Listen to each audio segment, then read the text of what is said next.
This is a great honor for every fan of the Dallas Cowboys. I'm honored to be in the NFL.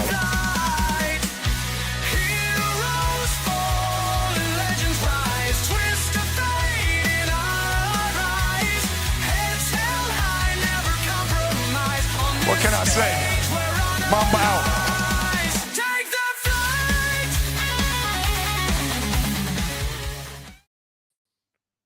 All right, what's happening, everybody? Welcome to the afternoon show presented by ESCN. I'm Chris Gonzalez, joined by Tony Gonzalez and Jay McLovin. How's it going, guys? Well, good. I did find one thing comical. Yes, or is it Saturday when Texas took on Sam Houston State, Tony? So Archie Manning had a good game, rushed the ball in for a touchdown, stands over the defenders as if to say, like, hey, why are you trying? Like, what are you doing? You know, kind of taunting them a little bit. And I'm like, bro, Arch, sit down. You ain't done shit. It was only Sam Houston. Relax. I'm like, I mean, I don't know if he's fighting his swagger or if that. I mean, it's like, you don't go to a lesser than opponent and, taunt them as if you did something when you haven't done anything against the other one. So I thought that was kind of funny that he did that, but we'll see. Yeah, we'll talk a little bit about that here in a few minutes. We've got some college football we'll go over, but let's jump right into Major League Baseball real quick. We won't hit it real heavy, but just let people know where we are at, and then let Chris talk about the Reds and let you talk about Houston real quick.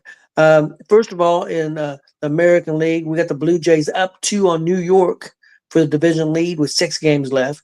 We got the Tigers only up a game on Cleveland with 6 games left. And I believe they play each other starting Tuesday for 3 games. So that's very interesting. Yeah. We got Seattle up 3 games on the Houston Astros in the division lead. And the National League, we got Philly up 12 on the Mets, Brewers up 7 on the Cubs, and the Dodgers up 3 on San Diego. Let's take a look at the American League wild card real quick. We got the Yankees and Boston pretty much in, but we do have Cleveland and Houston tied. I'm not 100% sure, but I think Cleveland owns the tiebreaker. They do. Yeah, and they do. And then the National League, we have the Cubs, San Diego, and the Cincinnati Reds in right now, but the Reds and Mets are tied, and Arizona's 1 game back, but Cincinnati holds the tiebreakers on the Mets and Arizona. So, Chris, I'll go to you first on the Cincinnati Reds. Great big series. They just come out of a 4-game sweep of the Chicago Cubs. How are you feeling right now about the Cincinnati Reds with 6 games left? No, I'm feeling good about the Reds. They, like you just said, had a big weekend, played real well. They've won 5 in a row, won a couple of series in a row.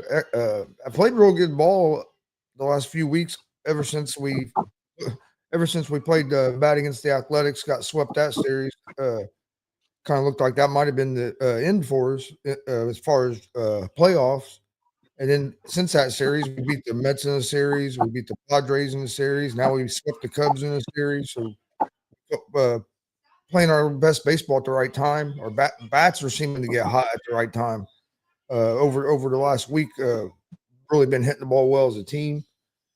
And but now I'm feeling good about it for a couple of reasons. One, the NL Central, who there for a while, everybody want to talk about how weak of a division it is. This year, it's been one of the best divisions in baseball. One of the only divisions in baseball that has more than 3 teams in it that has 80 wins or more. And then also the other thing I feel good about is the Reds have had the second toughest schedule in baseball since the All-Star break. Our schedule the second half has been tough. Jay's even brought it up a couple times about how tough the schedule is. So for us to be able to gain the ground that we did on the Mets, and if we hopefully finish it off and make the playoffs, to me is a good sign of going into the playoffs because we have played a tough schedule and been able to get through it. And with our starting rotation, we get in the playoffs. We finish it off these last 6 games. And then we can be Reds can be real dangerous in a series with the starting pitching, our lineup that we're going to send out there, our rotation for a series. We could be real dangerous in the series. So it's going to be a fun week. Have the today off, and then the next 6 days have games, and and we're in control. All we have to do, if we win these series, we're going to be in. Like, When you're in. going to be in, so we don't have to depend on nobody to help us. I mean, you're in the best position. We're in the best position we could be in right now, other than winning won our division. But if you didn't win our division, this is the best position you can be in because you control your own destiny. You don't have to hope somebody else loses or hope this. All you got to do is take care of your business. Yep. Very, very true. Yeah. It's great for to be. It's been a while since the Reds have been in this position, so it's been a great season. Hopefully, they can finish it off and make the playoffs. As of right now, if we did fortunate enough to make the playoffs, we'd be playing the Dodgers first. We'd be the 6th seed. They would be the 3 seed. Jay, let's talk about them Houston Astros real quick. What? Okay, Chris, go ahead. Real quick, just because I forgot to mention it. I think it was. I want to say it was Friday night, maybe it was Thursday or Friday. Hunter Green pitched, and it's one of the best games I've watched a Reds player pitch. He pitched a complete game, 1-hit shutout against the Cubs.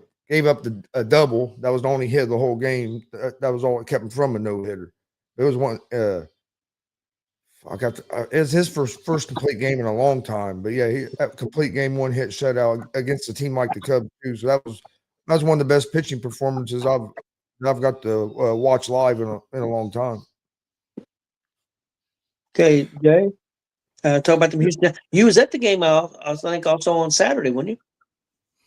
Yeah, I was there Saturday. I did have one question for Chris before I get into my spiel. So it's kind of like, he got the complete game, but why couldn't he get that no hitter, Chris? What happened? why y'all always a day late and a dollar short, man? Hey, I'm just teasing. You got won the game. I just got to give you crap, man. Hey, seriously. Hey, congratulations, Hunter Green. It is especially in today's pitching world, it's really hard to even get a complete game.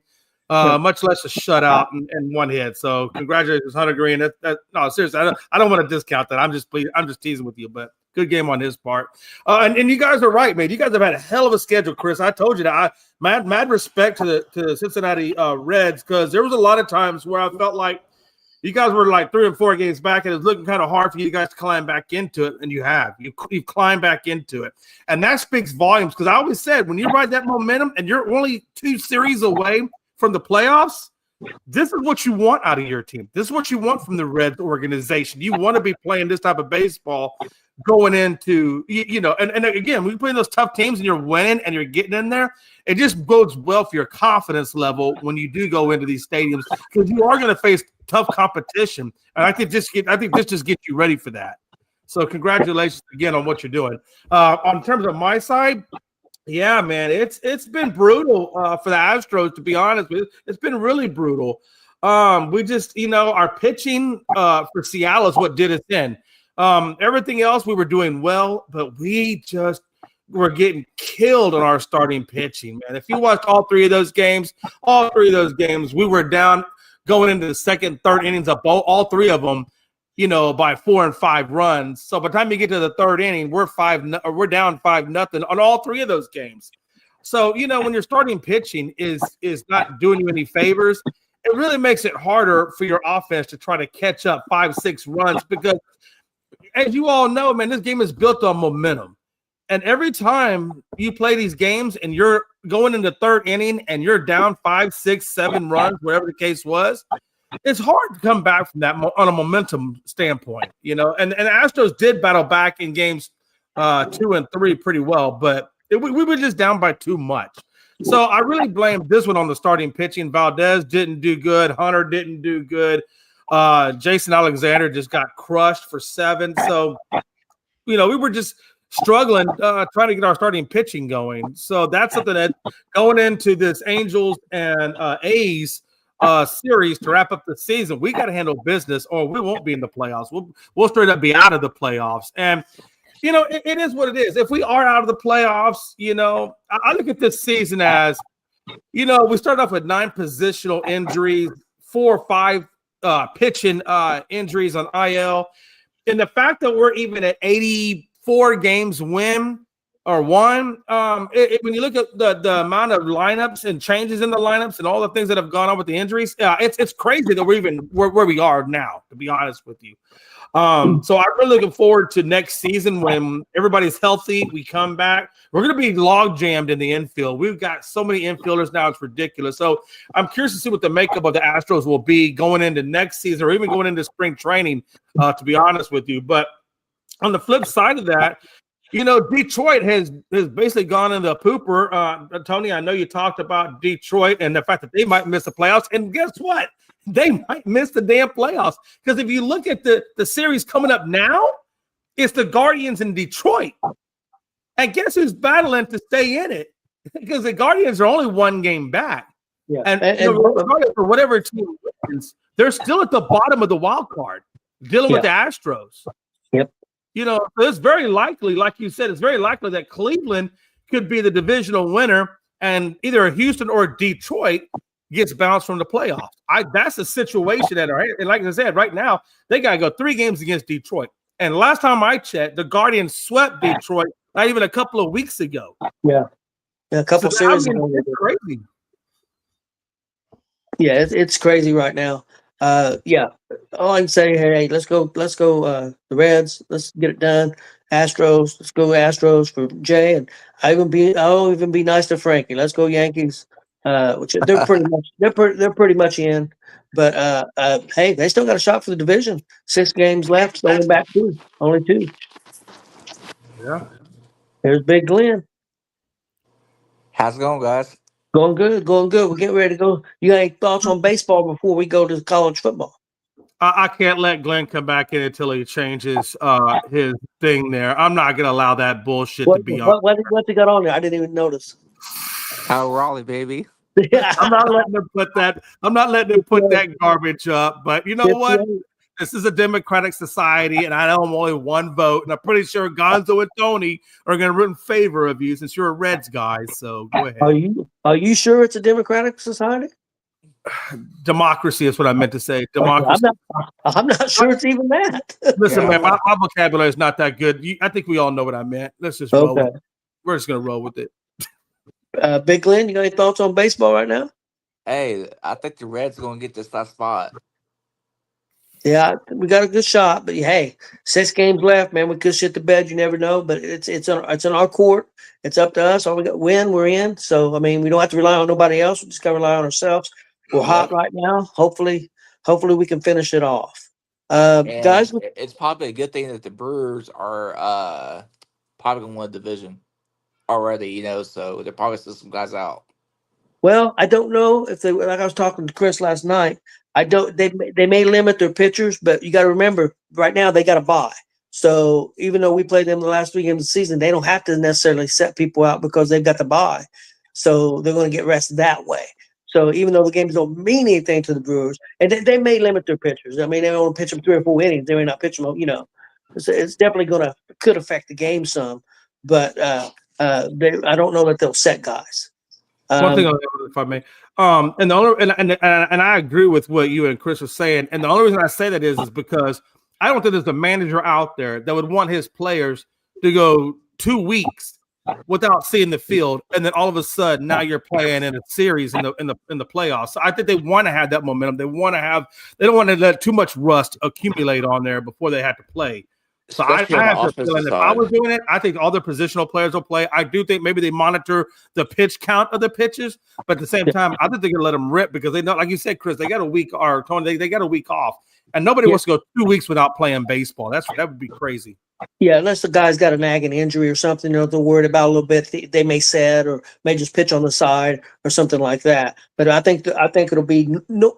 I won't say normal because I don't think it'll be normal. But I think it'll be close to normal. Because again, I don't know that they're going to let the guy go 7 or 8 innings pitching.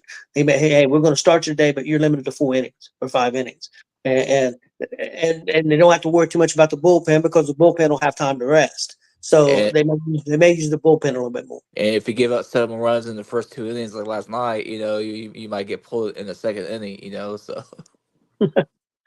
Okay, guys, let's go to some college football. I'm gonna give the scores, and then I got a couple of games to talk about, and then if you've got a game you want to mention, we will. Number 4, Miami took care of Florida 26-7. Oregon, number 6 Oregon, all over Oregon State 41-7. Number 8 Texas 55, Sam Houston 0. Number 19 IU over number Jesus. 9 Illinois 63-10. We're going to get into that. We're going to get into these stats. It was unbelievable. Number 11 Oklahoma 24. Number 22 Auburn 17. Number 17 Texas Tech all over Utah.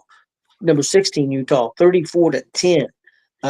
Utah, that game was a little closer than what I've seen because Utah had some mistakes that should have had some touchdowns on. So that game should have been a little closer. Number 21 Michigan over Nebraska 30-27. Number 23 Missouri 29, South Carolina 20, and number 25 USC 45, and Michigan State 31.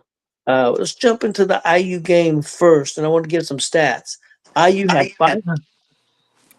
579 total yards, 267 passing, 312 rushing, had no turnovers, only had 2 penalties, and controlled the time of possession almost double. They had 39-43, and the other team barely had 21, or just a little over 20, so almost doubled it. And Illinois only had 161 total yards, only 2 yards rushing. This was domination at its finest. I'm straight up honest. I thought IU had a good chance to win the game. I was not expecting this. I did think Illinois was overranked. I thought, but I still thought they were a top 20 team. I didn't think they were 9 after seeing them play Duke. But I was not expecting IU to do what they did. Chris, let's go to you first and your thoughts. I know you've seen a lot of the game. I was in and out on it because I was watching the wrestling pay-per-view. But your thoughts on IU? No, IU looked really good. Like you said, they dominated that whole game. Game was never close from start to finish. Like they dominated the game.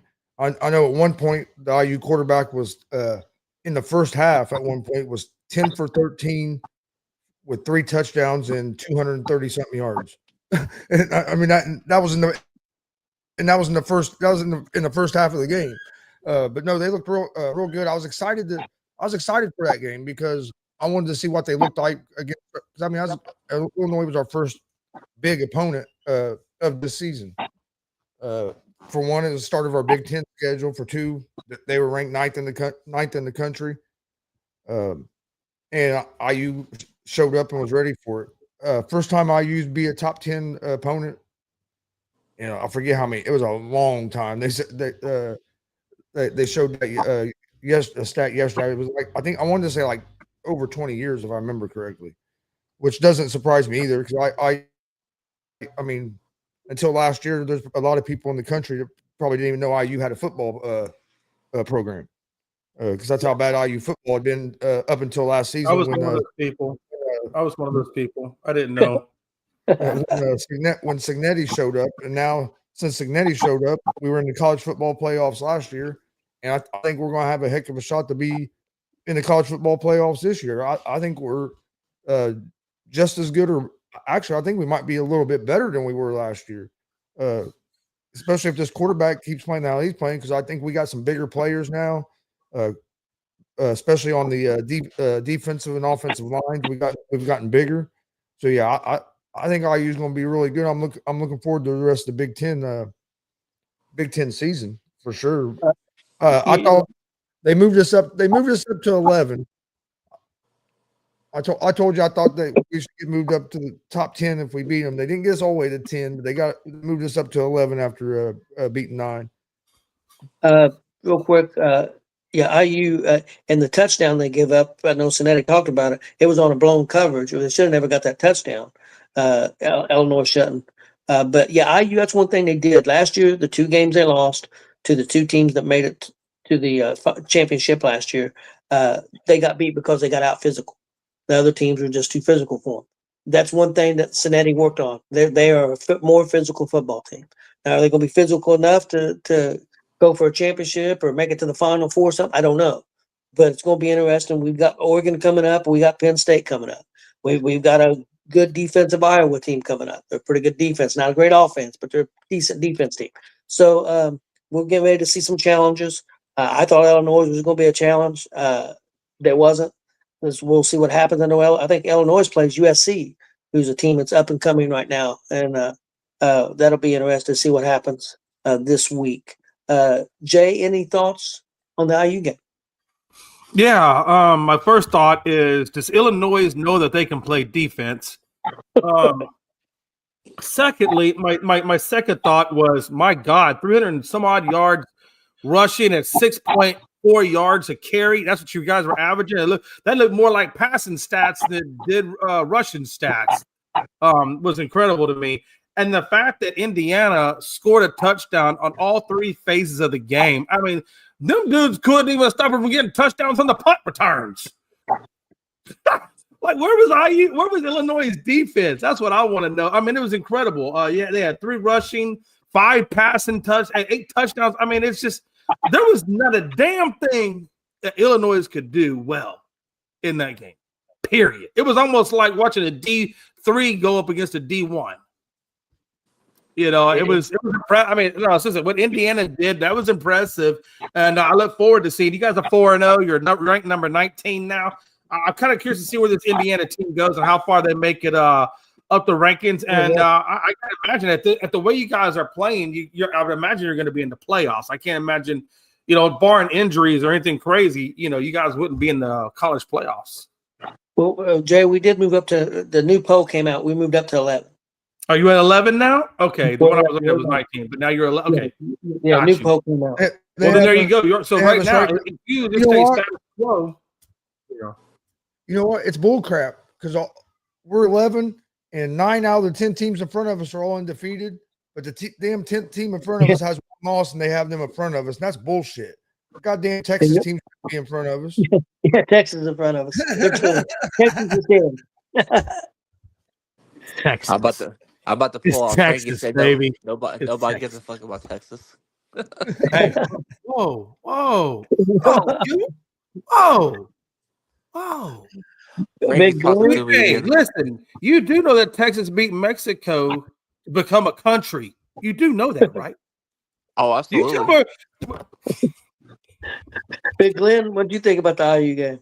Man, I'm still trying to figure out who had the worst Saturday night.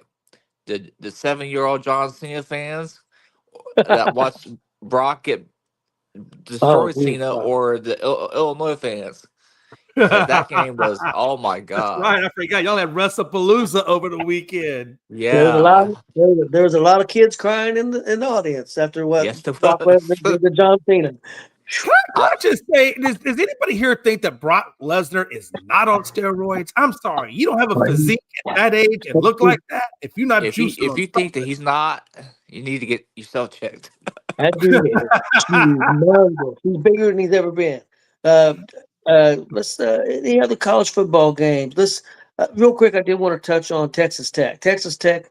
I knew they had a good offense. They got a good quarterback. Utah's got a good quarterback. They did early in the game. I think they got took out of it because they got a touchdown called back because I don't know what an offensive lineman was doing on a passing play, was doing 30 yards downfield, and ended up costing them a touchdown for that they would have been really in the game at that point. But Texas Tech's defense looked really good, holding Utah to 10 points. So Texas Tech is a team to watch out for. I think they looked very good. Of course, Miami's looking very strong. Actually, they moved up in the poll past Penn State in the AP poll. They moved to number 2, and Penn State moved back to 3. So Miami, you know, they played some maybe a little tougher games. So the Michigan-Nebraska game was very good. I kind of thought Nebraska should have won that game. They kind of, I felt like maybe blew it a little bit, but Michigan did hang on. Chris, go to you first. Any thoughts on any of the other games that you want to talk about? And then we'll go to Jay and Glenn. And if not, then we'll head towards the NFL. The Michigan-Nebraska game was a good game. I kind of feel the same as you. I thought Nebraska let a couple opportunities slip to end up winning that game. That was a game that was a close game. And then, of course, you had the IU game I watched a lot of. I saw a little bit of the Miami game, didn't see a whole lot of it. But yeah, other than IU, I did not see a bunch of college football this weekend because I basically was out working until on Saturday until the IU game and the Reds game came on Saturday evening. Yeah, real quick, I had one more game. USC defeated Michigan State 45-31. USC does have a good quarterback, does have a good offense, but I just don't know if they're going to be able to compete with other teams, giving up 31 points to Michigan State. I think when they play with the stronger teams, their defense is really going to struggle. And I think USC is getting better, but I don't know if they're a top 20 team. We'll see once they – well, it'll be a good test to see how they do against Illinois. I mean, Illinois is coming off a devastating loss. Does Illinois wake up and see where let's see where Illinois is at, and let's see where USC is at this week. Jay, any thoughts on any games? I think maybe maybe Texas, or was there another game? No, there's actually a couple other games. That Texas game, I mean, it's Sam Houston. There's nothing to really talk about that. I mean, unless Texas got beat or something, then I'd talk about it. But it was just Sam Houston. So that was just a non-factor game for them guys. What I would like to talk about, what I do think is interesting, is the North Carolina got beat by UCF. But what was more interesting about that was the storylines that I saw coming off of that. And one of the storylines I saw was that his Bill Belichick's girlfriend was over there whispering plays in his ears or trying to teach him about coaching the game of football. I'm pretty sure that was made up, but I thought that was kind of funny because she has been on the sidelines a lot. And the second thing I think is, they got beat 34-9. Do you think that there's any buy remorse on North Carolina's side towards Bill Belichick? I know it's Bill Belichick, but do you think that's more do you think Bill being there is more of a hindrance than him building the program? No, Jay, they got started late when they brought him in, and he's got 70 brand new players, and he had nobody. He's got nobody that's going to get drafted next year. He's got nobody that was even I think a 4 or 5 star recruit.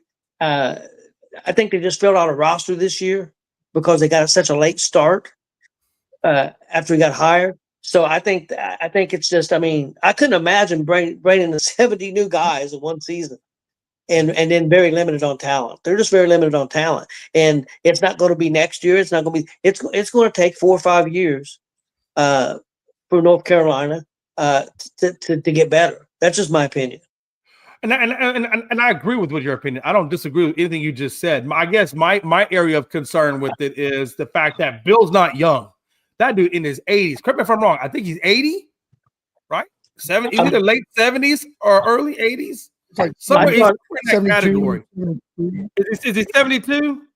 I thought in 70s, but I wasn't for sure how old. To be honest. Okay, so let's just say even at 72. So 72, 5 years, that's 70. Do you think that Bill Belichick is going to be the draw to bring in those kinds of players?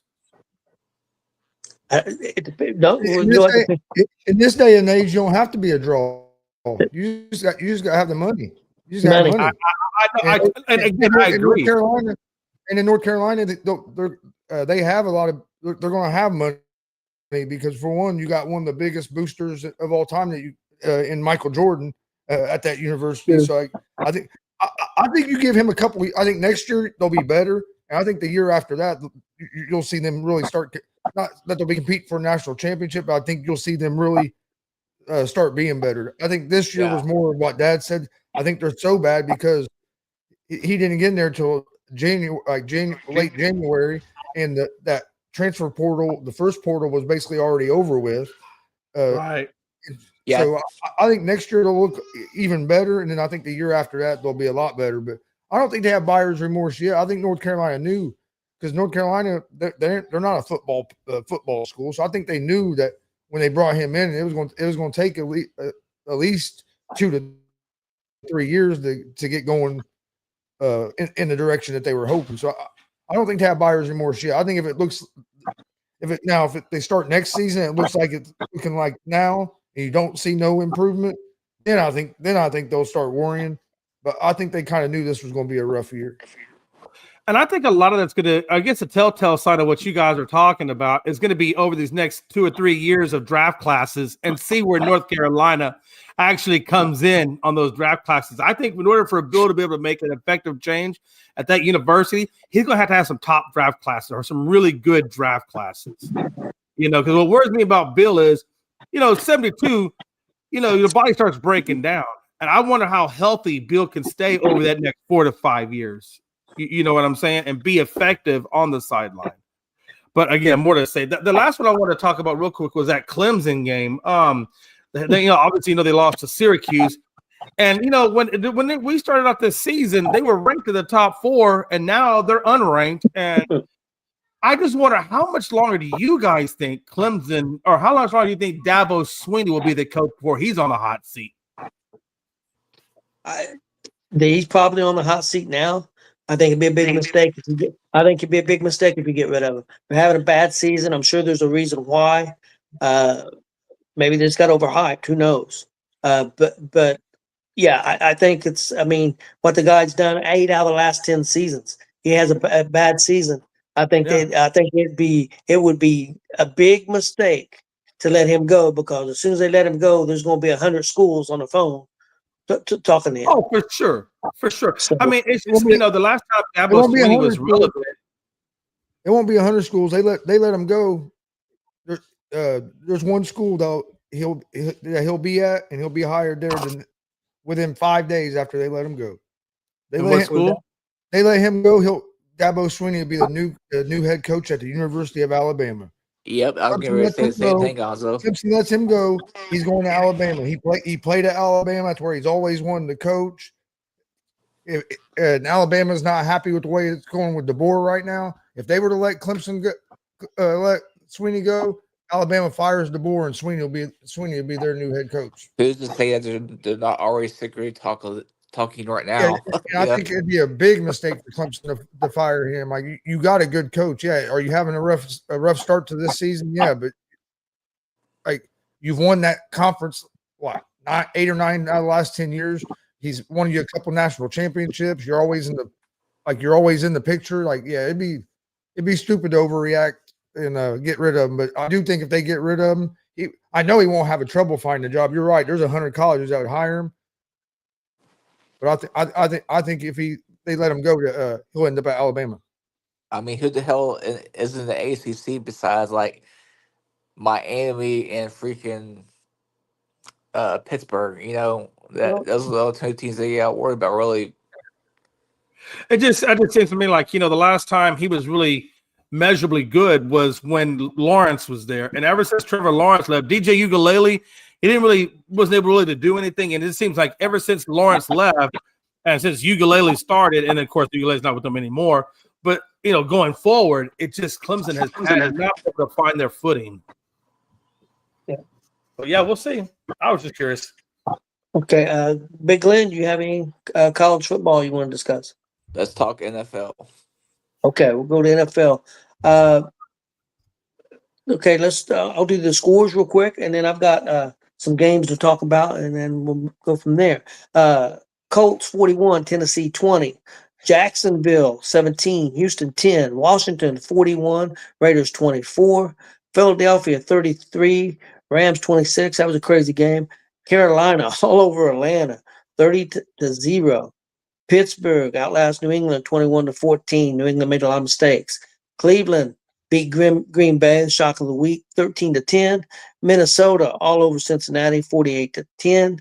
Tampa Bay 29-27 over the Jets. The Bears all over Dallas, 31-14. Dallas got to get a defense. San Francisco 16, Arizona 15. Seattle 44, New Orleans 13, and the Chargers come back and won over Denver 23-20. The first game I was going to discuss, got some things wrote down, and we'll go over this first game, is the Indianapolis Colts defeating Tennessee 41-20. Highlight a couple players. Daniel Jones for the season, 816 yards passing, 3 TDs passing, 3 rushing for 6 total, and 112 passing rating for the season. Jonathan Taylor, 60 carries, 360 yards, averaging 5.6 a carry, and I Damn. believe has at least 4 TDs, maybe more. So big highlights there for the Colts. The Colts had 365 total offense, 137 rushing, no turnovers. I don't know if they had a turnover this year. I don't believe they have. Nope, not at Also, all. also no sacks given up in this game. Tennessee, 282 yards rushing, total yards, 86 rushing, had 1 turnover, and they gave up 4 sacks. So pretty dominant performance. Tennessee got a couple scores. The defense got a little sloppy towards the end. But Chris, your thoughts on this Colts Tennessee game? Oh god, Colts looked impressive. Controlled the game from the start. Got a pick 6 first play of the game to get the game going, and then got a stop, and then offense comes out, drives the ball right down the field. Colts haven't turned the ball over at all this season. That's a first time in a while for that to happen. They also have only punted the ball 1 time in the first 3 games as well.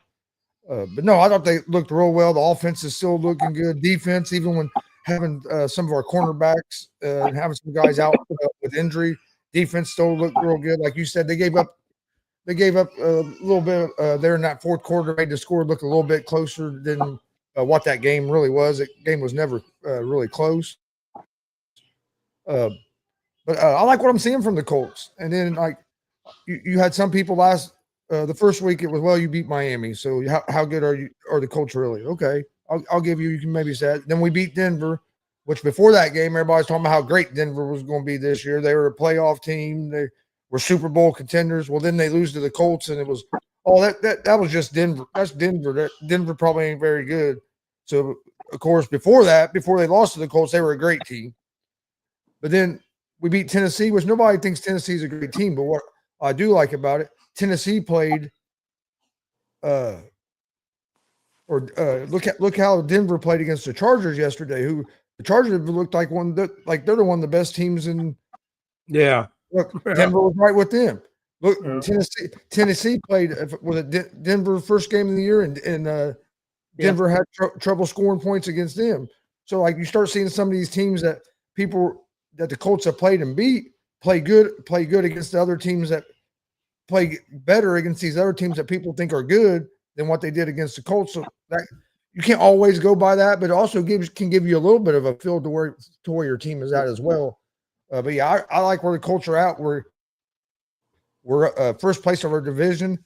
The Texans lost again, so they're 0-3. The team that everybody was guaranteeing to me that was the best team in the South, and then Jacksonville's 2-1, so we got a lead over them.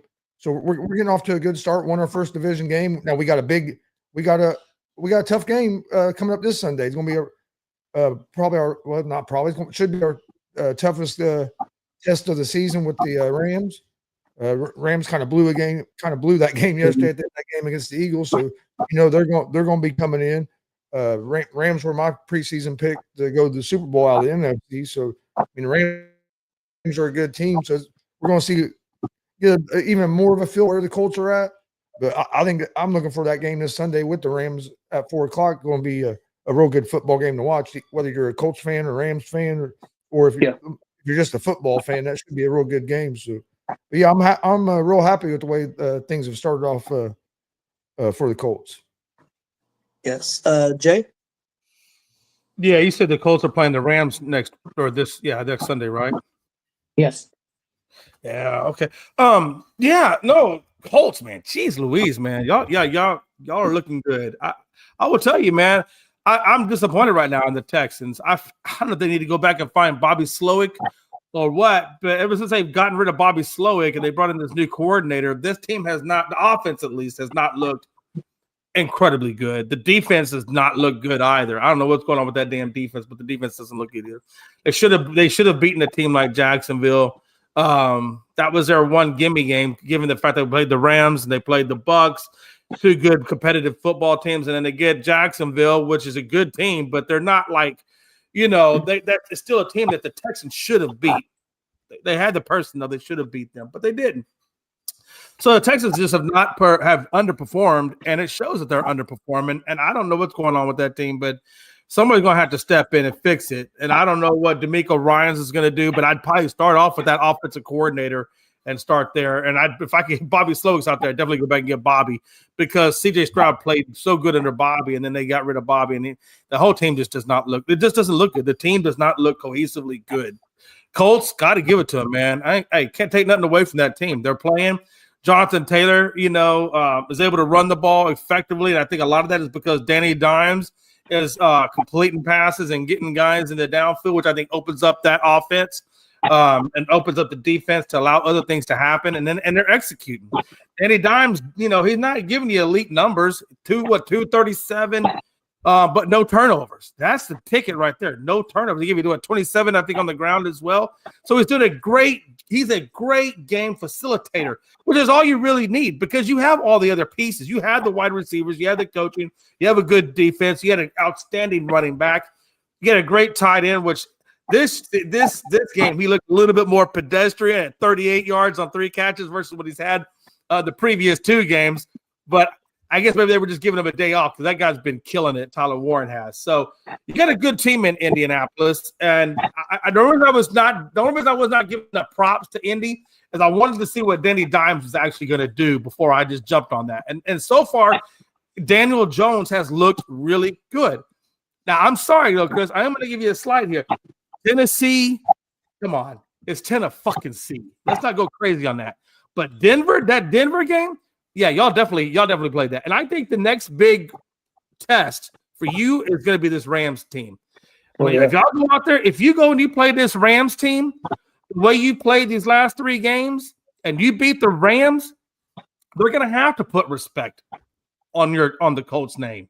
They're going to have to, because you've earned it. And I really believe this is the first game that you're going to earn it. Right. So I really want to see what this Colts team does do against the Rams, just as I want to see what they're really about. And if you guys handle the Rams, because the Rams the Rams did get beat by Philly. They got beat by Philly by a blocked field goal, but that's either here nor there. But that Rams team is tough. And we all know that Rams team is tough. And if y'all go in there and handle business against the Rams, people are going to have to put respect on Indiana. I will definitely put mad respect on Indiana. Jay, I think the biggest difference. I think the big difference between what the Colts offense is doing and the Texans offense, I think the Texans' problem, their biggest problem isn't their offensive coordinator. It's their offensive line. The Houston Texans offensive line has been terrible, and it was terrible. Swiss cheese has got holes in it.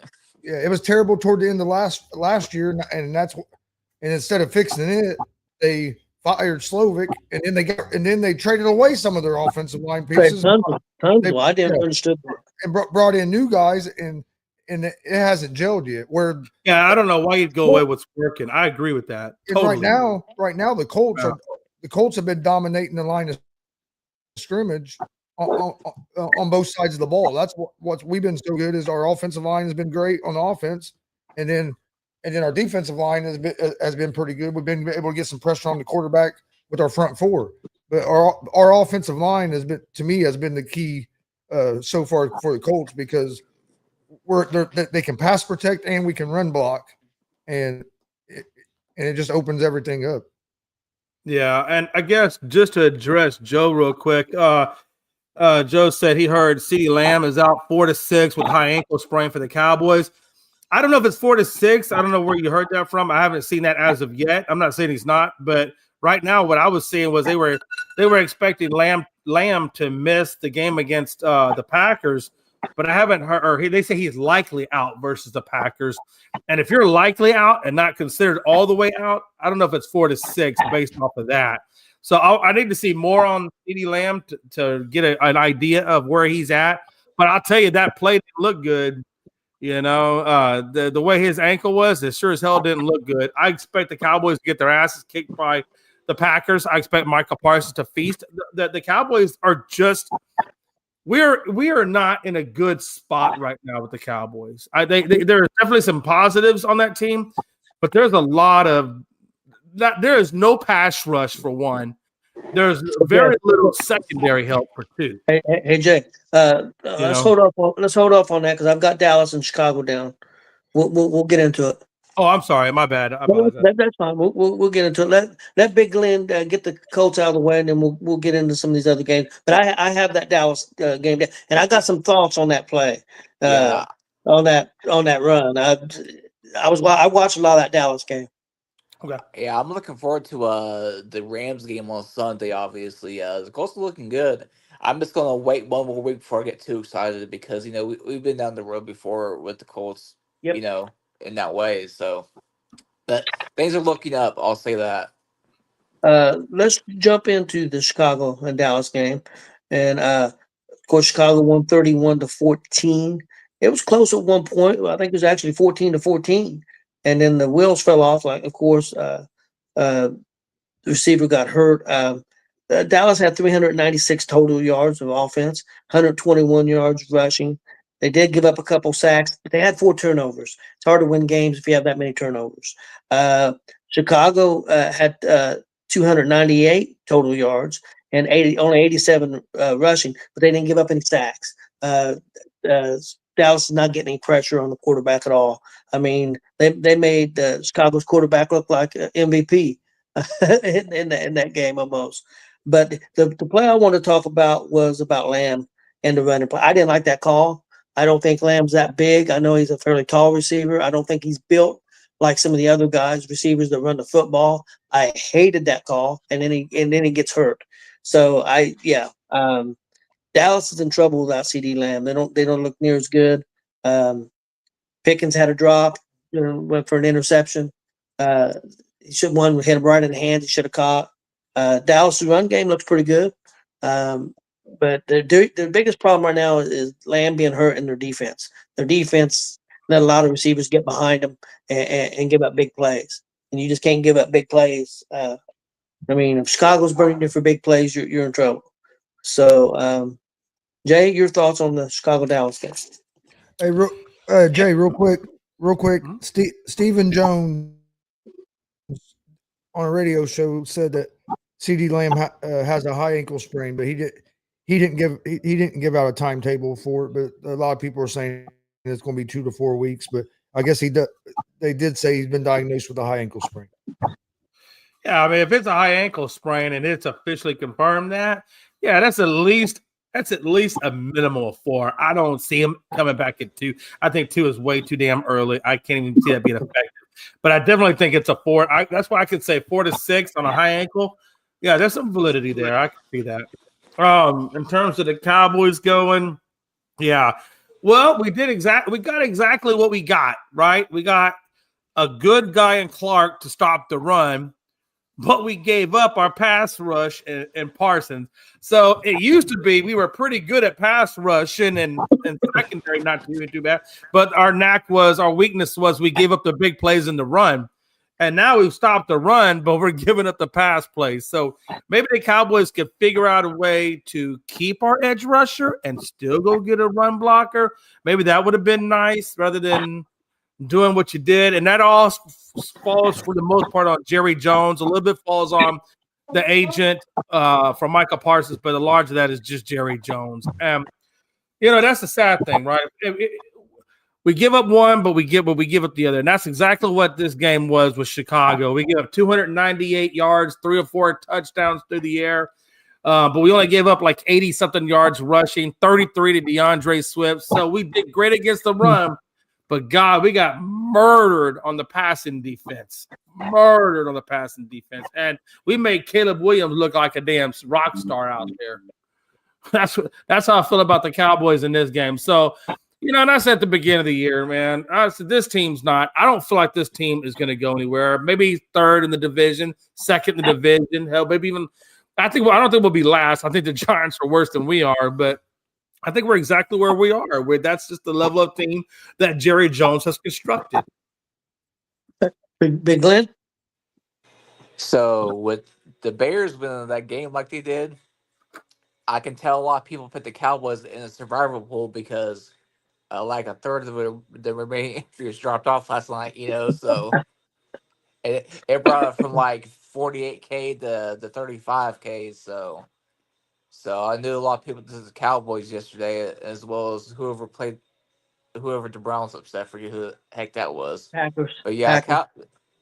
the Cowboys, man. It'd be cool to have CeeDee Lamb back by Thanksgiving, but that's about it. Chris, your thoughts on Dallas, the game? If I'm a Cowboys fan, I wouldn't be too worried about it. I mean, you were playing against Caleb Williams, the best quarterback we've ever seen play in the NFL. So I mean, of course you were going to have a bad day. I'm tired of hearing that shit already. Dude had one.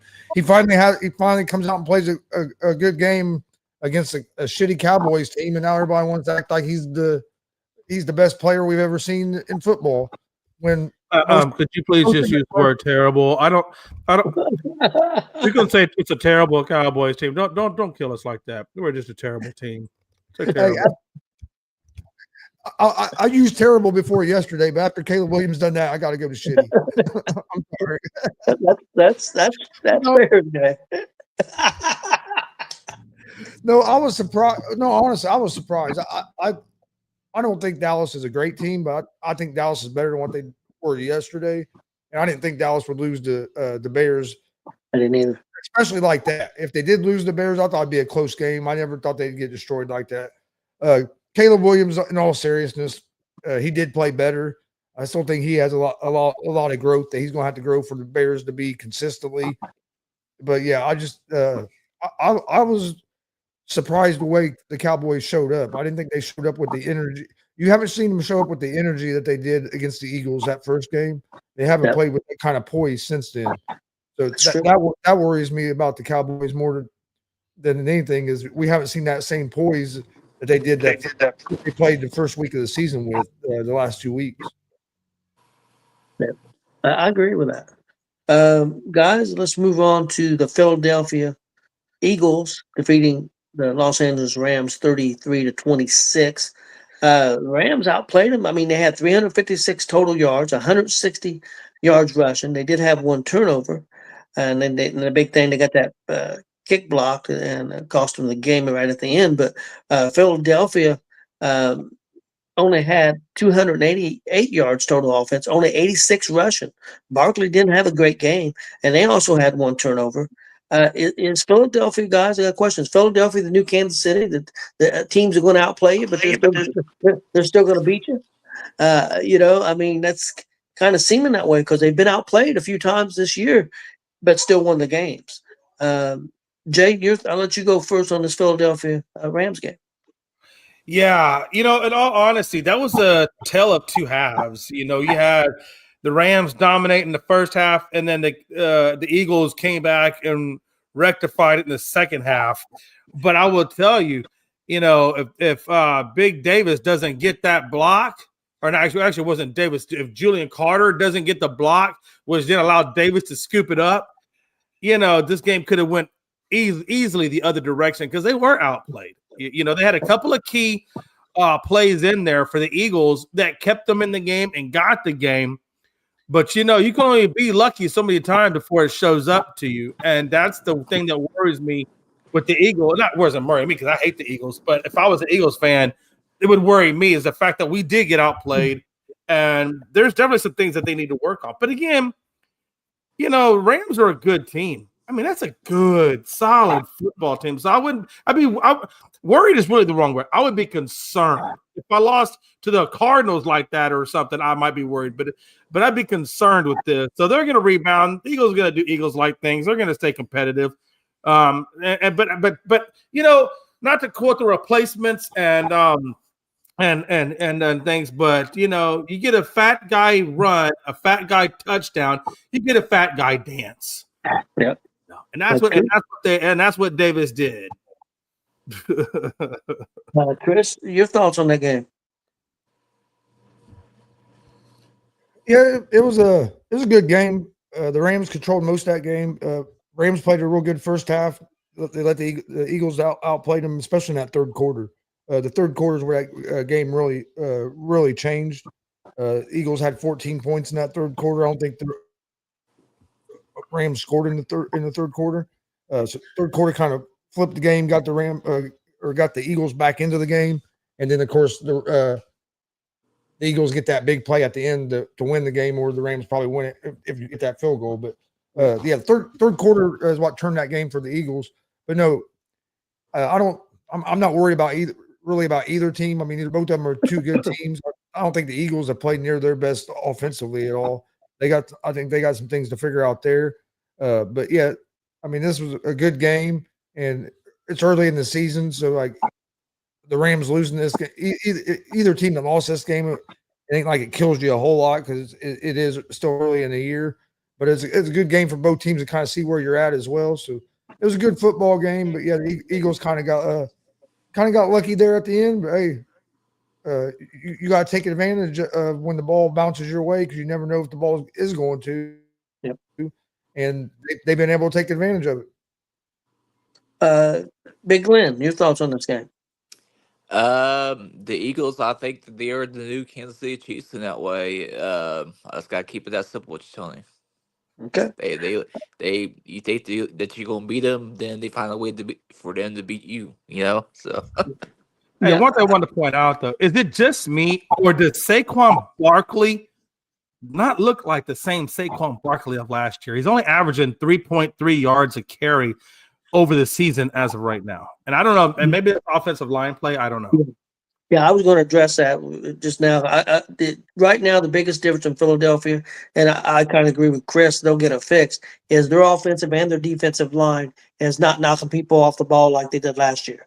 They do got some new players on the team because some players did leave, but I think that's the biggest difference right now. Their offensive line is not knocking people off the ball. Their defensive line is not knocking people off the ball like they did in past. So, but they'll figure that out, I think. But yeah, Barkley's he's definitely not looking like he did last year.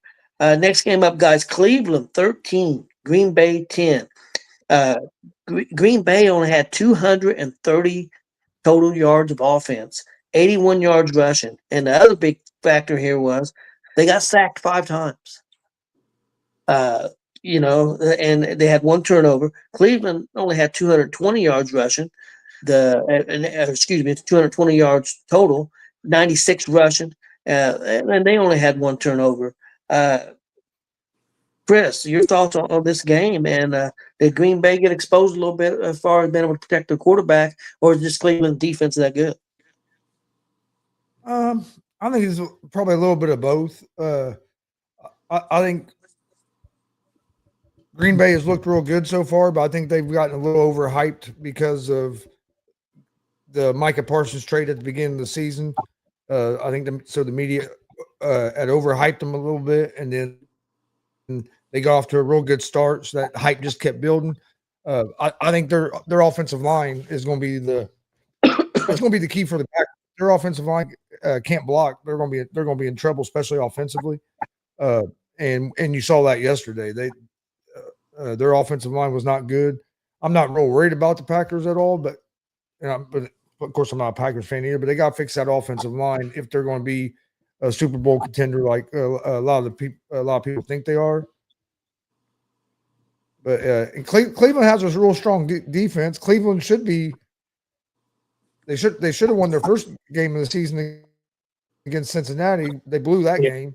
So I mean, Cleveland should have a better record than what they have as well. Cleveland's not as bad of a team as a lot of people think they are. Just because you hear the Browns, you automatically think, oh, they're going to fuck it up because they always do.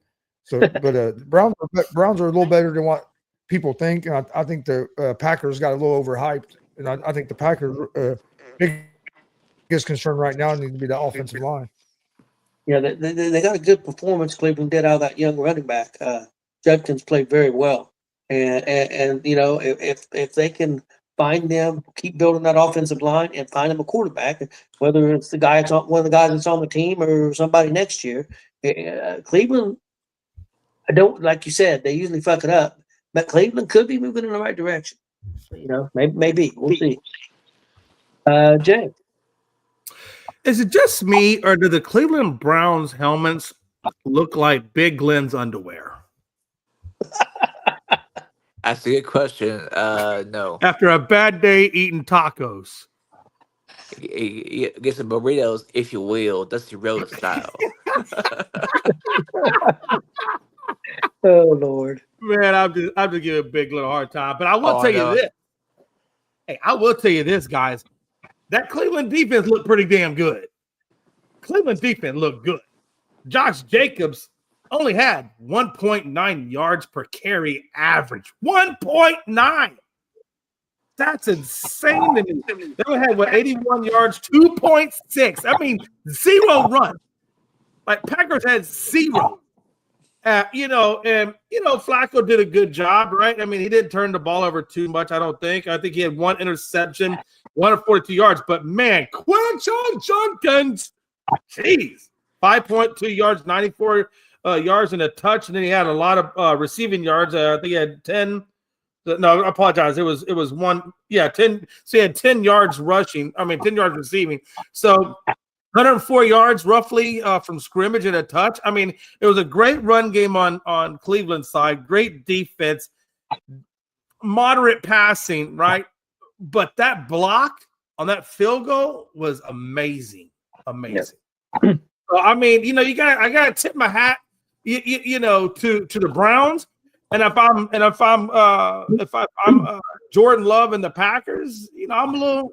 I kind of shook them up a little bit. Like maybe, hey, maybe we need to take some things more seriously. So yeah, wake up call for Green Bay.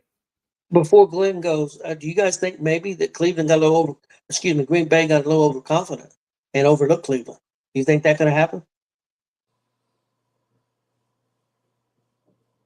Yes. Yeah. You think so? It could have happened. I just think that Cleveland's defense is really good, and that it caused them some trouble. I think it was more of that than them maybe overlooking them. But I mean, hey, as much hype as they was getting, it'd be easy to go in there and overlook them as well. So I mean, that could have been part of it. I think if you watch this Browns team play this year, like they got a good defense. I mean, the Bengals, they had Joe Burrow at that time, who has a high-powered offense, and the Bengals scored 15 points against them, 16, I think, 16 to 15, or 17-15, something. So like that Browns defense is going to have them in a lot of games. Yeah, 5 sacks, not bad, Cleveland. 5 sacks, not bad. Can't complain. Big yeah, man. Similar to what I was saying about the survivor pool earlier and stuff, man, with the Cowboys, you can tell a lot of people picked the Green Bay as well because Browns took care of business yesterday. So that defense is looking just fantastic. Fabulous, fantastic. Wherever that you want to throw out there, man. Even with Joe Flacco's old ass. yeah. Old Flacco cracked me up. He was just sitting over there waiting. Like it was almost like he didn't give a shit. And then when they hit that field goal, that dude went crazy. So it was almost like he wouldn't even look, like he wouldn't pay attention, like he didn't care. And then he hit that field goal, and he jumps up. Maybe he's a little senile. Maybe he just woke up. I don't know. He was looking like me. Those naps, Tony. We gotta take those naps. Yeah, and he was looking like me during that Fever game on Thursday, man. Holy shit. Yeah. Okay, guys. Next game up, we have Jacksonville 17-10 over Houston. Jacksonville 2-1, Houston 0-3. Not the start that they wanted, that's for sure. Jacksonville 291's total offense, just 1 turnover. Houston 271 yards of total offense, so not a big difference there. But the difference in this game, 3 turnovers and 2 of them interceptions by Stroud. Chris, your thoughts on this game? Texans are really struggling offensively right now. I think their biggest issue is the offensive line. I don't know. And Stroud hasn't looked great either. Like you say, through the 2 picks. I think some of that is because of the offensive line, but you also have to put some of that on the quarterback as well. Especially a guy like Stroud that everybody thinks he's a top quarterback in the league after the first year he had, and he hasn't looked the same since his rookie season. Now, I will say this: he looked better last year than he has so far this year. but he didn't look. He didn't play as good last year as his rookie year. But I think I think some of that's the offensive line. They did change offensive coordinators, so when you bring in a whole new offensive line like they basically did, it can take some time for it to gel. So they could get better at that as the season goes on. If you're a Texans fan, I know you hope that they get better at the offensive line as the season goes on. If not, it's going to be a long season watching the Texans play this style of offense where they're only. I mean, they're struggling to get 14 points a game. These few games. Jacksonville, I mean, they look a little bit better than last year, but they still haven't really impressed me so far this season. But yeah, I think Houston needs to fix the offensive line, and then Jacksonville, you still got to get more. I mean, you still got to get more out of Trevor Lawrence. Like that their offense is it ain't like their offense is just steamrolling people. They're struggling to score points, and so it'll be interesting what goes on there. But yeah, I think to me the biggest thing out of that game is that Texas offense looks broken right now. Yeah, Jay, you talked about Houston's defense. If you stop and look at the 3 games, and especially who Houston played the first 2 games, Houston's defense ain't been that bad. I mean, honestly, their defense has played pretty well. I mean, they could very easily won all 3 of these games. They could be 3-0. I mean, but the quarterback play and the offense is the problem right now. Whether it's the offensive line, whether it's quarterback, offensive coordinator, I don't know what the answer is. This was a bad loss because of the turnovers, I think, and it kind of cost them the game.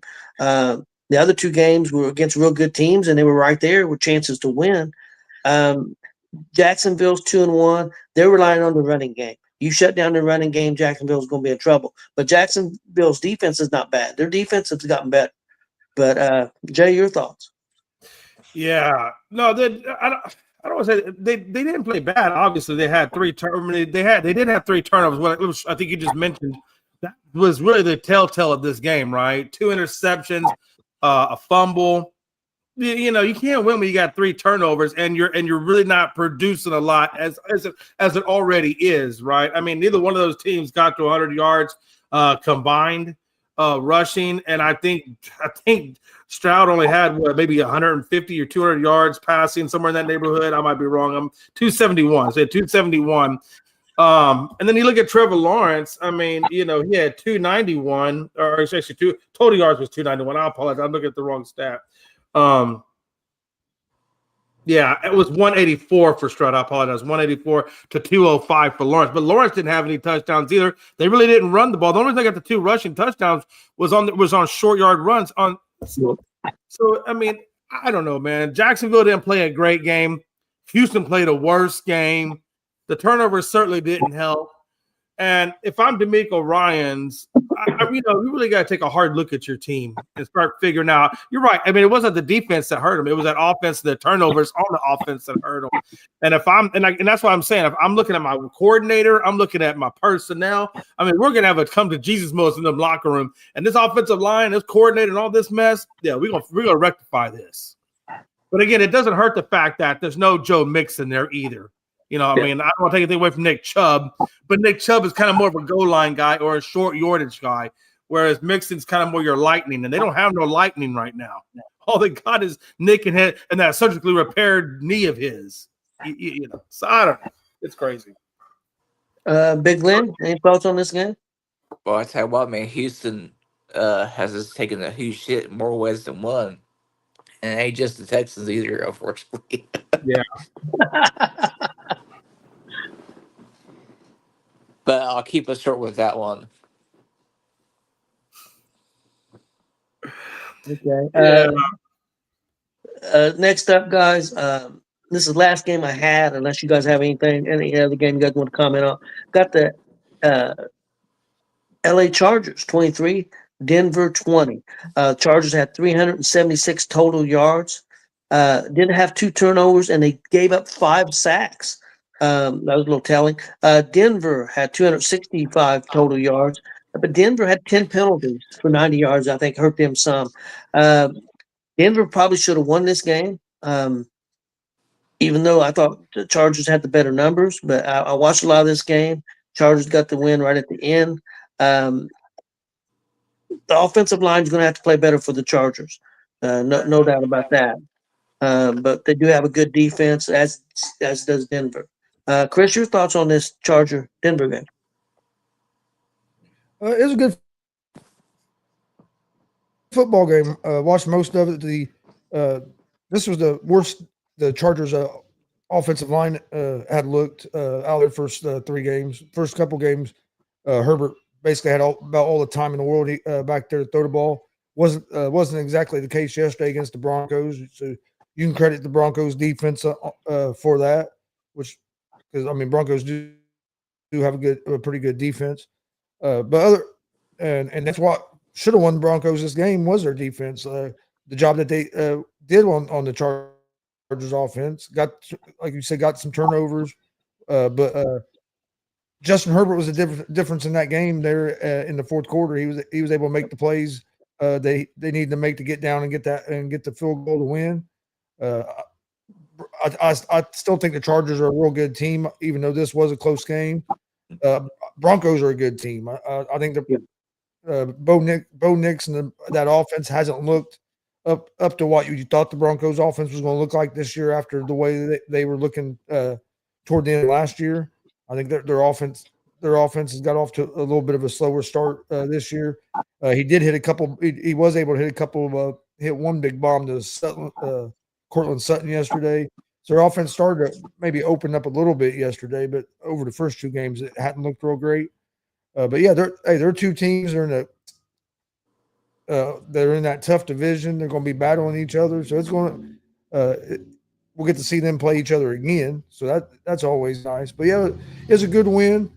Showed the Chargers you still have some things to work on that you're not just going to be able to handle every team. You're going to have some close games. And then it showed the Broncos after Broncos took a tough loss last week to the Indianapolis Colts. It showed the Broncos, hey, you're playing the Chargers, who looked like one of the best teams, and you were right there and should have probably, like you said, should have won that game. So, but yeah, it was a good football game. Yeah, Denver right now could very easily be 3-0, and they're 1-2.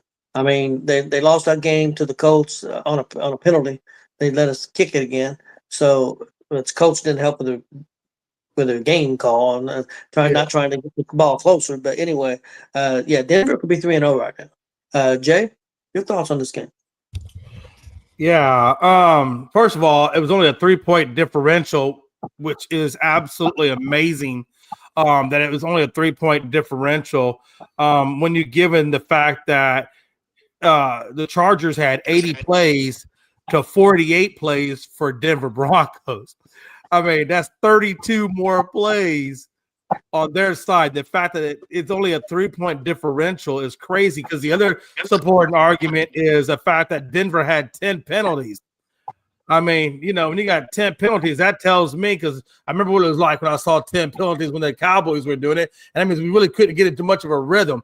And I think that's kind of what happened here. I think that the Chargers controlled the game with their offense. And again, nothing against Denver's defense. I thought Denver's defense was good, but man, those 10 penalties and the fact that they couldn't stay on the field and the fact that the Chargers were on the field for like 36 minutes and I think they were only on the field for 23 minutes.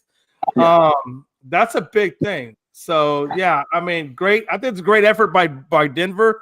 I still think Denver is an up-and-coming team. I think they're going to continue to get better and better.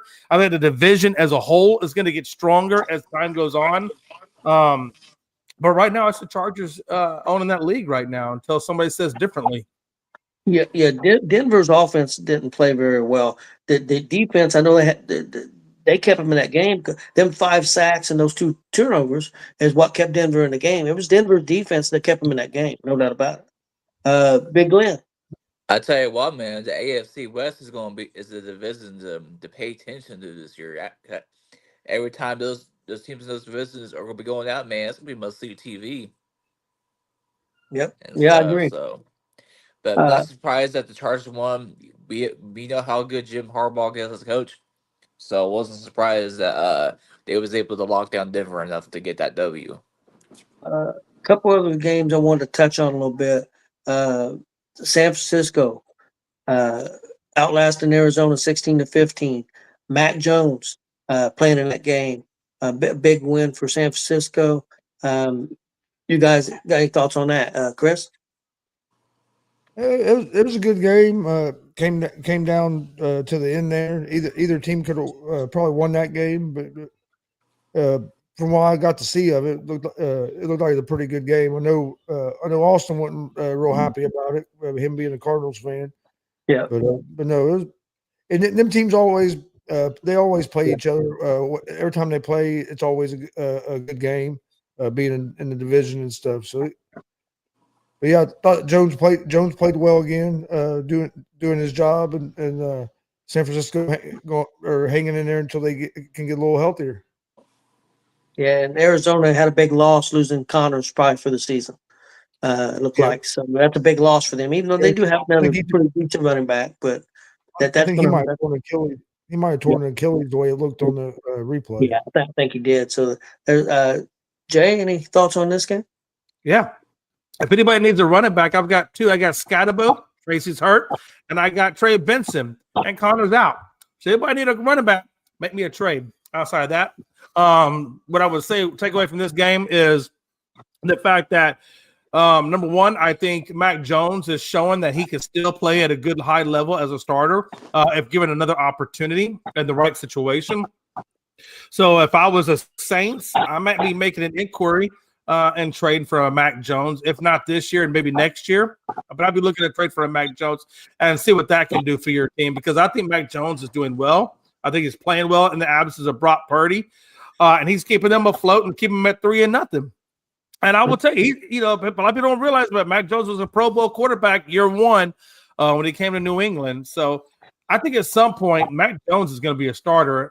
If not for the Saints, maybe Carolina or somebody else, but he's going to get a starting job. I have a feeling somewhere. I mean, the biggest thing for me in this game, though, was like number one, like you said, the injuries, not only to Connor, but also to Nick Bosa.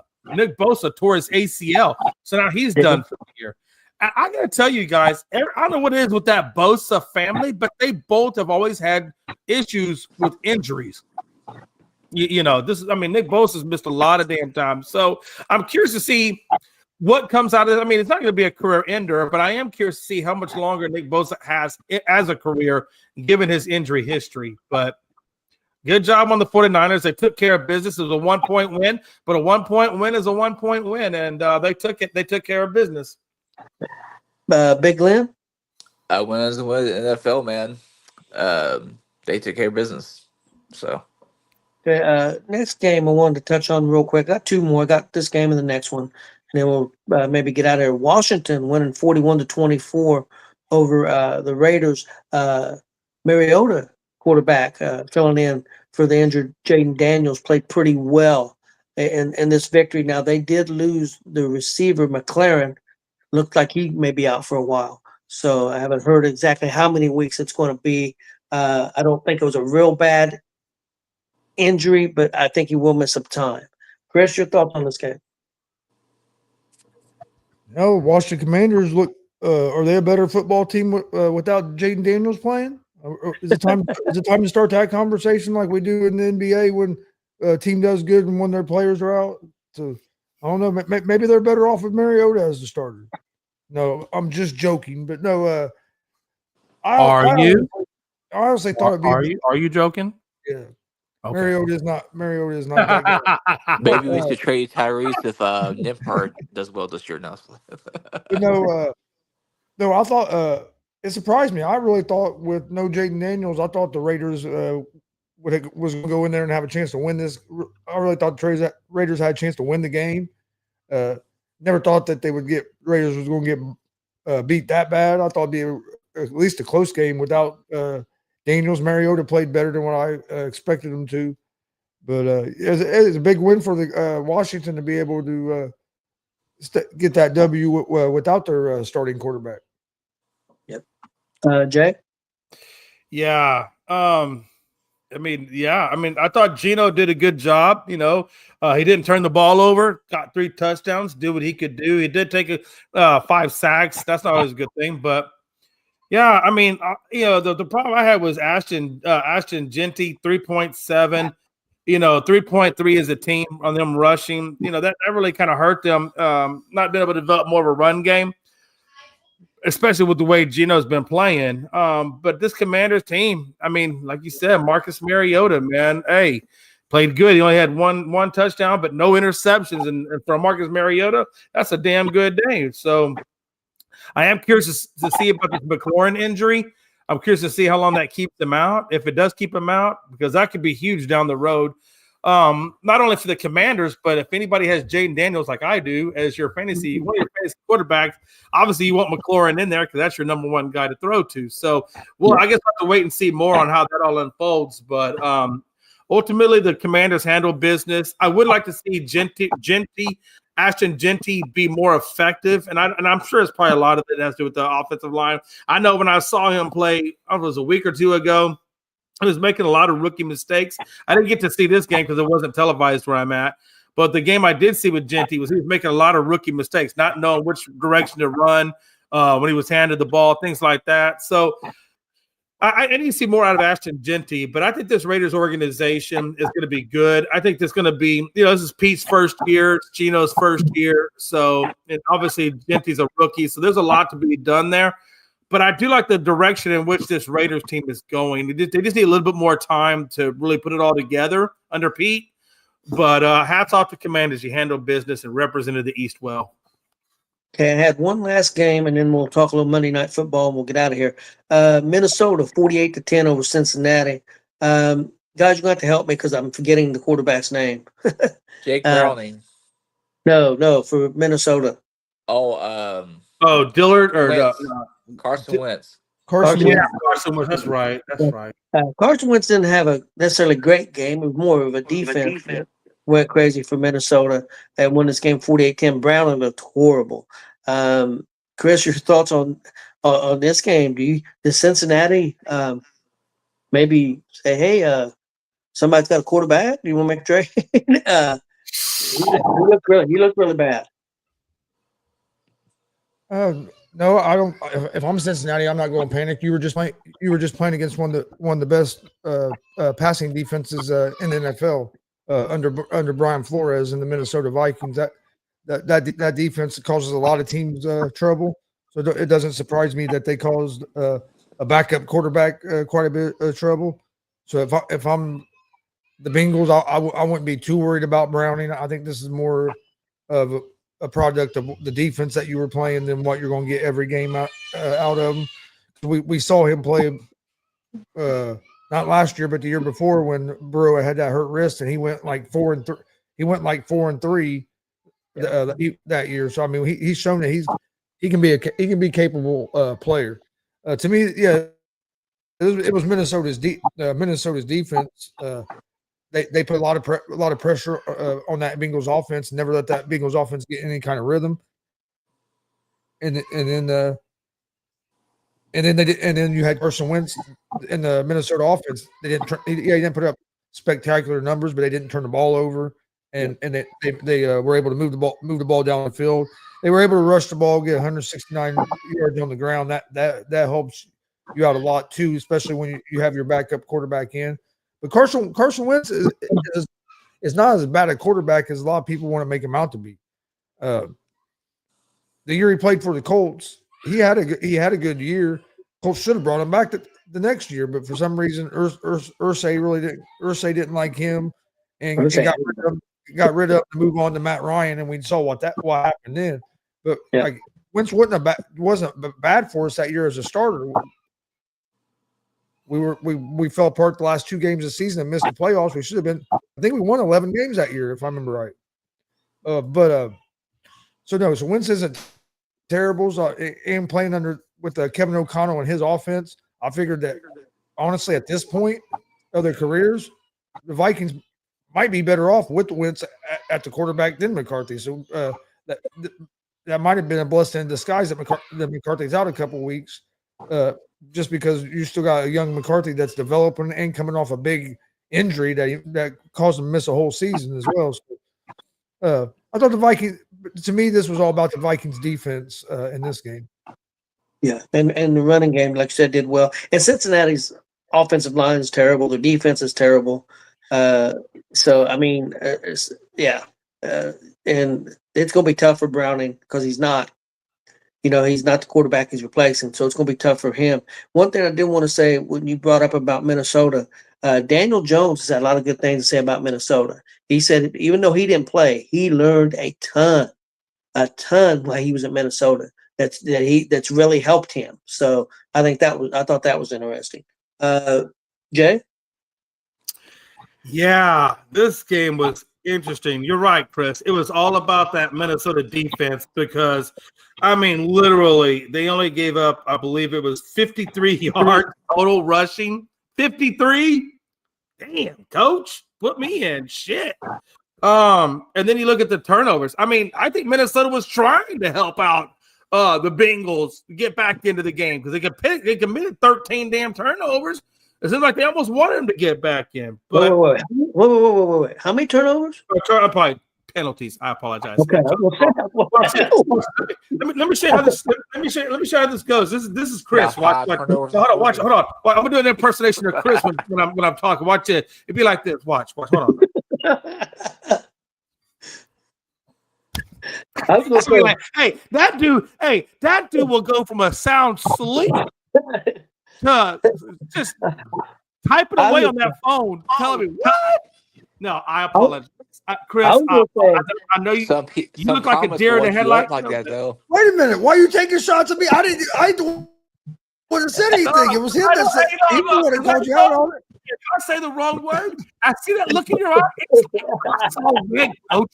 I saw red. I didn't say a word. I was just sitting here minding my own business. All of a sudden, here searching your I ain't turnovers. gonna lie. Like, what the hell? I was thinking, damn, Minnesota turned the ball over 13 times and Bengals only got 10 points. I was gonna say the Bengals lose that game.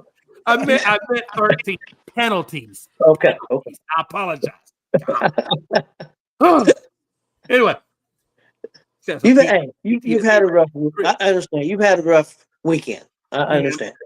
No, but look, they had 13 penalties. They had 5 turnovers. The Bengals did 5, 3 fumbles, or actually 5 fumbles, but 3 were lost. So, look, they're giving you the penalties. You're giving them the fumbles. It's like, what are you doing in Cincinnati land? It's like, I know you put all that money in your defense only to have some guy named Browning who looked really, really brown give you the ball. It looked really, really bad.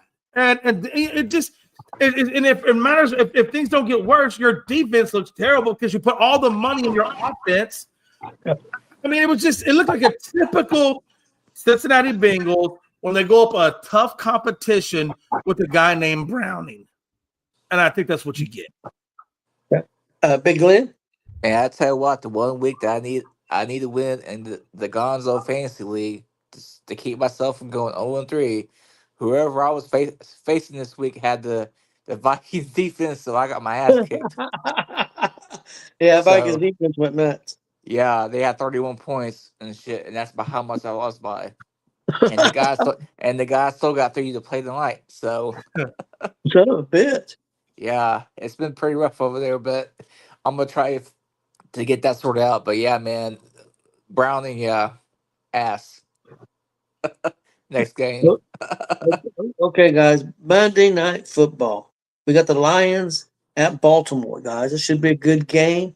Chris, what's going to happen in this game? Who's going to take it? This is going to be interesting. I like the Baltimore Ravens in this game at home, basically because they're at home. And if you remember right, last year, look how when the Ravens were at home, they were a tough team to handle. They blew a lot of teams out at home last year, even the good teams. I'm not going to say it's going to be a blowout, but I do think the Ravens win this game. I think it's going to be I think it'll be a good game. Going to be a lot of action. It's going to be a fun game to watch tonight. But I'm a favor Baltimore being at home. Baltimore's a tough team to beat there in Baltimore. Yeah, I agree with you. I think Baltimore is going to take it. I think it'll be close till right at the end, and I think Baltimore ends up winning by 10. But I'm going with Baltimore also, even though I think this is a game that the Lions would like to make a statement after that, after what they looked like that first game against Green Bay. So I think the Lions are going to be out there trying to make a statement, but we'll see what happens. Let's go, Jay. Yeah, this is going to be a really good game, like y'all were talking about, right? It's going to be a test of Lamar Jackson and Derrick Henry and that offense against that Detroit defense. Aiden Hutchinson, has got about 1 sack to his credit right now after coming off that injury. So it's really going to be, can Detroit go into Baltimore in their backyard and put the defense on a guy like a Derrick Henry that can run the ball pretty well, as we've seen already early on in this season. And then to deal with the likes of Lamar Jackson and company. I mean, Mark Andrews, I know Likely's out. Mark Andrews is still there. So I'm going to give all the credit to is it Darius Smith? Is that how you say his name? Or is it? No, not Darius. The one guy from for Baltimore. I know his last name is Smith. Roquan. There you go. It's going to see how good Roquan Smith and company does against Goff and St. Brown and all those guys. Jahmyr Gibbs is going to have to play a really good game. He's going to have to be an effective game in order to keep that clock rolling. So I'm going to roll with Baltimore on this just because it's the number one. It's in Baltimore. And I just have not seen the fight and the competitiveness out of this Detroit Lions team that we saw last year. And I feel like that's the missing ingredient. And I don't know if that's coordinators that they had that aren't there anymore and it took some of that fight out of it, or if Dan Campbell just isn't getting them ignited. But right now, I just have not seen that fight or that fire that I saw last year in Detroit this year. So I think this is going to be a big test for Detroit. Can they rise to the challenge in Baltimore? Okay, Big Glenn? Ravens by 10. Taking my pick. Yep. All right, guys. Well, do you have anything else before we get out of here? Yes, I do, absolutely. The Fever took care of business and kicked the freaking Vegas Aces ass yesterday. Yep. We get that game tomorrow. It's over Friday. Hey, Glenn, can you be on tomorrow? Yes, I think. Yeah, we'll go over that. I've got that down for tomorrow to talk about the Fever, and because I know they played tomorrow, so I thought we could cover tomorrow. So we can talk about it. Hey, tomorrow also, I'd like to talk about the fact I believe in, and I know we talked about this on another show. I believe next year, 90% of the league next year are free agents. And we also have 2 expansion teams coming in the league next year. So 90% of the WNBA? Huh? 90% of the WNBA? Yeah. Yes. Yeah. The law. Yeah. Watch how many people. And that's why I really think the WNBA landscape is going to change dramatically going into next season. Now, can you worry about Caitlin Clark, though? She's under contract. I can't even play anything outside of Daytona with my resale tickets and shit, so. Yeah, we'll hit Major League Baseball hard tomorrow and talk about some of the games that's coming up for the week. And then Monday Night Football, of course, we'll recap that. And then we'll talk some Indiana Fever, and then we'll go from there, guys, tomorrow. Sounds good to me, man. Well, all right. Amazing. Oh, I do have one thing to say. Tonight we start the evening show. It'll be Mondays and Fridays.